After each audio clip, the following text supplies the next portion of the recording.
Hey guys, I'm coming to you from a slightly different format here. Many of you have reached out to me asking if I would share a simple tutorial for a face mask. And so I've shared one on my website, I've shared it on my Instagram, and I want to share with you guys here. Now there are many different opinions out there about what kind of fabrics to use, what kind of pattern is best. Let me just say from the get-go that I am not a medical professional. I've created this to share with you for personal use, to make for your family, for your friends, and obviously you can donate somewhere, but you would need to check with your hospital or support center and find out what they recommend. They might have a specific pattern that they want you to use. Something that I like about this, it's not fun to wear this all day. Thank you for people that are wearing them. What I like about this is that it uses knit fabric strips, which are really easy. Everyone has knit fabric on hand. You have tons of old t-shirts. So it's easy to sew these into the four corners and it fits a variety of faces. So also recommended is that you use two different fabrics so that you can differentiate which part was next to your mouth and which is on the outside. Okay, here you go. Cut your fabric into two 9x8 pieces or 23 by 20 centimeters. Also, it's recommended that you use two different fabrics so that people are conscious of which fabric was on the outside and which one is on the inside. This is my favorite method of creating simple strips of fabric to use in bags, for clothing, for other projects. And as you can see, they're nice and stretchy. These will work great for a mask. So you want to take whatever scraps of knit fabrics you have on hand. If you're not a regular sewer and you don't have fabrics like this, you can use an old t-shirt, you can use some leggings. What you want to make sure is that it's a really stretchy fabric. You don't want a cheap kind of t-shirt that doesn't stretch very much. This is going to make it comfortable to tie around someone's head and be a little secure on them. So grab whatever fabrics you have and you want to cut a 1-inch strip. And depending on which way you're cutting is how the fabric is going to roll. You can see that this is already rolling that direction. So if you didn't want to see the cute strawberry print, you would cut it that way. If I cut it this way, you can see that it's curling under the other direction. So I'm going to cut my fabric that direction. And I'm just kind of eyeballing it. This is about 1 inch. You want it thick enough that it's, oh, I got off. Let's do this over. You want it thick enough that it's going to roll up and not just be too thin and break. But if you make it too thick, it's going to be hard to sew through all the layers. So you would cut a big strip like that, which I have right here. Here's my little strip. And then here's the awesome trick. When you take it and you just yank on it, it's not really a trick, but it's just really cool. See how that just comes together into like a tube? Okay, so look, with that one strip of fabric, now I can cut a few ties. Grab your first piece of fabric and two of the straps, and we're going to attach them to the corners here. So just kind of lay it inside like that. Lay the other one inside. Okay, and it really helps to have these going at the 45-degree angle so they get right into those corners there. Stick your other piece of fabric on top, and it's kind of hard because this is very, well, it's not hard, but it's very three-dimensional now. So pin those in place like that. Pin the other one in place. And then we're going to do the same thing with the other two straps. Flip it over. And what you want to be careful of as we're sewing is that we're not sewing these into the outsides, just the corner parts. So we'll have to use our hands as we go around to make sure that that's not happening.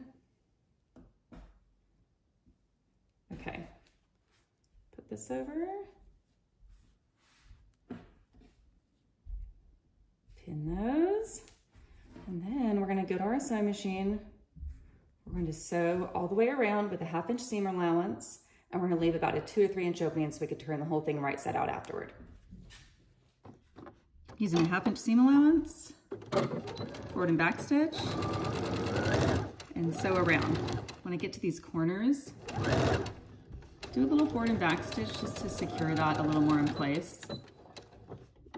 Pivot and turn, and like I said, be careful that I'm not sewing this into the side. Tuck that in and then keep sewing around.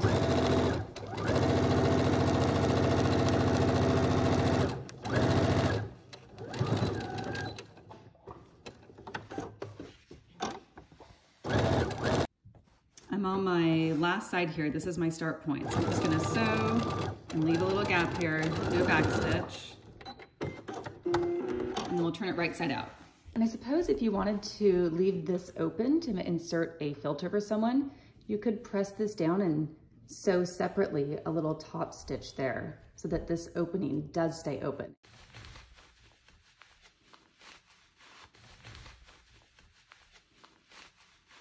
We want to create 3 pleats, so just take the fabric and fold it over. You can see how it is folded on top of itself there. And this does not have to be precise. It's nice to have this total width or the height of the whole thing to be about 3 inches when you're done. And that doesn't have to be exact. That's just a number that seems to work pretty well. When you're done with that, go down to the next one and make another one.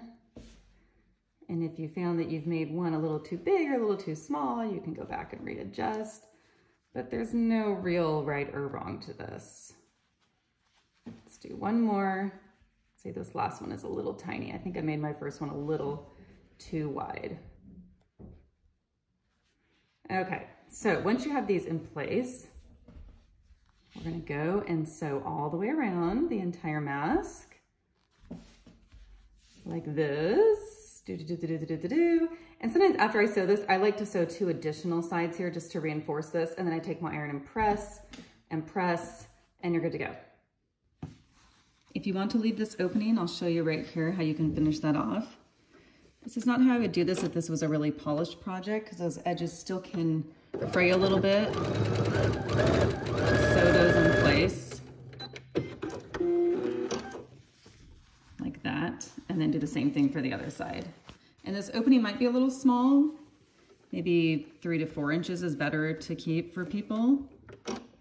I'm not sure exactly what they're inserting. Okay, so there you go, that's a little bit finished off. Then we're gonna go around and sew around the rest of the mask. Just work slowly as you get to the corners. It's going to be a little bit thicker here because you have the ties and you have all these folded over layers of fabric. So just go slow. You can always turn your hand crank of your machine if you have too many layers in there. Let's see, my machine is working hard here.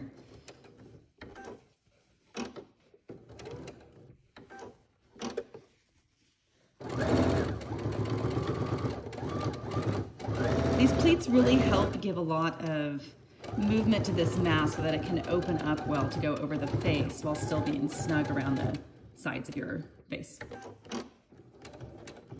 That looks great. Okay, let's go press it so these are kind of flat.